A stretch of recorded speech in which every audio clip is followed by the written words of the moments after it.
Okay, clearly you see the clip for the cable to the window. That's for the window.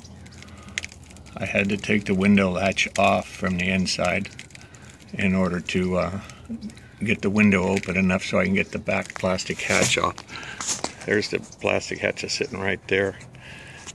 And if you could see right here, because of the way that piece is right there, you have to take the window latch off so that latch doesn't go through it.